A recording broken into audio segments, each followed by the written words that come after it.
just everything intensified. Like, internally, I felt my organs were being pushed, and and I started to get really major pains down the sides, my back, my lower back, right down my spine. My muscles were aching. I could see my muscles were aching, and I coughed up a bit of blood again. Still had the diarrhea thing. And just I couldn't hold down food. So those things. But all the pain. It was the pain, and then I started to find I was getting sharp pains around my chest, and then around the lung area, and I thought, and then my breathing started to get worse, and so I actually rang. I dialed 111. I didn't mention this on during my post in hospital, because just a lot of things were going through my mind. But I rang 111, and then I waited dialed 5 times. And while I was dialing, I was thinking, like, what am I going to tell them? I don't know what I got. Do I say I'm dying? Do I say I'm... So I hung up the phone. It sounds stupid, but I hung up the phone, and then I rang the health line again, and then I was on hold, and someone got through. I was sleeping. I fell asleep on hold. I had the phone on speaker, and I fell asleep. And then what woke me was I heard, "Are you there? Hello? Are you there?" And I woke up and I went, "Yes, I'm here. Don't hang up on me." And then, "What's happening?" I said, "I can't breathe.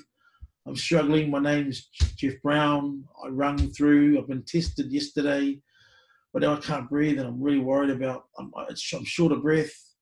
And she, "How bad is it?" And I said, "I don't know. I can't breathe. I'm short of breath. And where's your pain?" I said, "It's everywhere. Down the sides, on the back, on my lower back. My body was aching. I had a fever." Told her everything. I coughed up blood, and then she said, "I'm going to put you on hold." And I said, "Please don't put me on hold." She said, "Trust me, I'm going to come back to you." And then she put me on hold. And I just kept doing what I was doing, breathing. And then she came back and she says, "Hello, are you there?" I said, "Yes, I'm here." She says, "Okay, here's what I've done. I've rung through the hospital. I've spoken to some colleagues in my office, and I think you should go to the hospital." And I said, "Okay." And then she said, "Can you drive to the hospital?" And I've been in bed for like between 6 and 7 days. I was tired, exhausted. I said, "Look, I can barely get to the toilet, let alone drive myself to the hospital. So what about your partner?" And I said, "Yeah." So I asked my wife, and she didn't want to come anywhere near me. I don't blame her.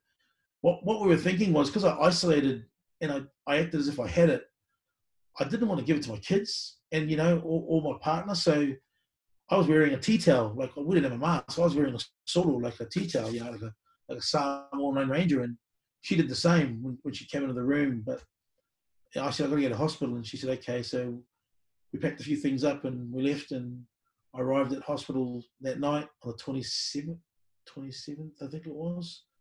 Yeah, on the 27th, I arrived in hospital. It was quiet. It was unusual. The Auckland hospital was quiet, A&E. No cars. There was not one car. And we parked up, and they said to us to stop, wait, don't go any further, wait right there. And my wife was like, "Okay." And they said, "Don't move." And then they came, "Well, what do you want?"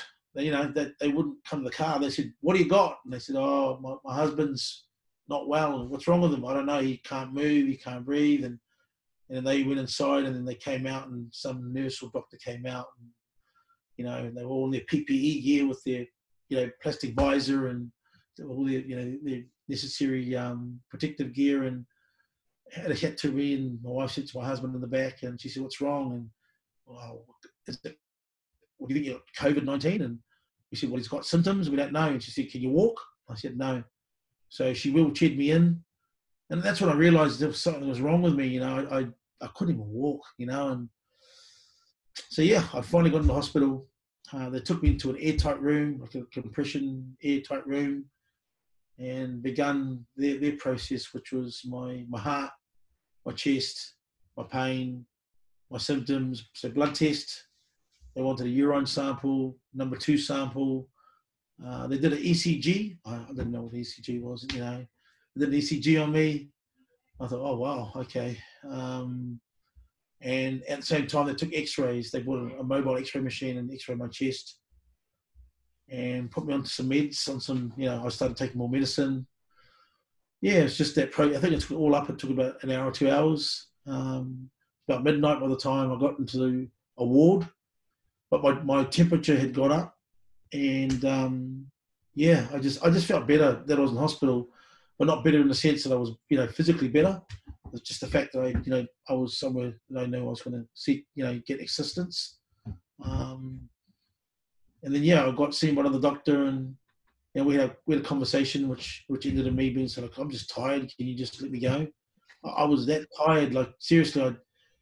And she said, well, I just need the details so we can help you. And I said, well, I can't breathe. I've told that nurse. I was tired. 6 or 7 days. Got to the hospital. I said, I'm sorry, but I'm tired. She said, I understand. And so they put me in the respiratory ward. They said, because you can't breathe, you have to be in an airtight room, and then we'll monitor you there. So that's what I did. They took me up the ward, and like there's Contagion. They came all dressed up in their PPE, something you see in the movie. And that's when I realised, man, this is serious. I've got to get ready to fight what I've got, and I don't know what I've got yet. Oh, they did swab me too. They gave me a second test at the same time before I went up to the ward, and then it was just me in the ward really.